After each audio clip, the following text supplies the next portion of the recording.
Love people the way they want to be loved. So this has been a lesson, right?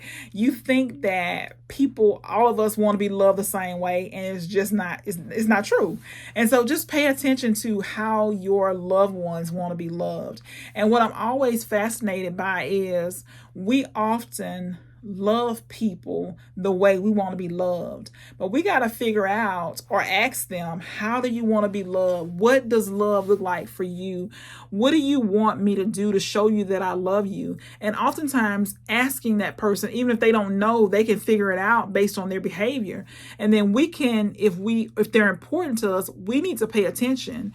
We need to study them and see what makes them feel loved. When I do this makes them happy. When I do this, it shows them that I love them. And so I have been looking at my kids, and I've been looking to see my two younger ones at home, 9 and 11. I've been looking to see, okay, what does it look like for her, my 9-year-old? What do I have to do to show her that I love her? And I noticed that she has two very close neck and neck. And I've been trying to figure out, okay, it's got to be one more than the other. But I believe this is the only one I had, my only child. I think that the two are equal. And that is physical touch and quality time. Physical touch and quality time. So those are the two that's how she wants to be loved.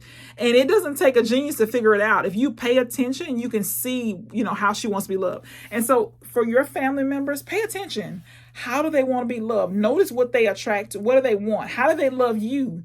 Because how they love you is a window into how they want to be loved. So we typically, if we like gifts, we typically buy gifts for people. If we want quality time, then we typically give people quality time. I noticed from my son, my 11-year-old, he likes physical touch. So he will hug you 100 times a day. That's the way he wants to be loved. So we got to pay attention to how we want to be loved. And then we need to pay attention to how other people want to be loved. We need to love them the way they want to be loved. And so there's 5 different love languages. So one is physical touch, quality time, words of affirmation, acts of service, and then gifts. So just think about for yourself how you want to be loved and how other people that you love want to be loved. And if you don't know, ask them.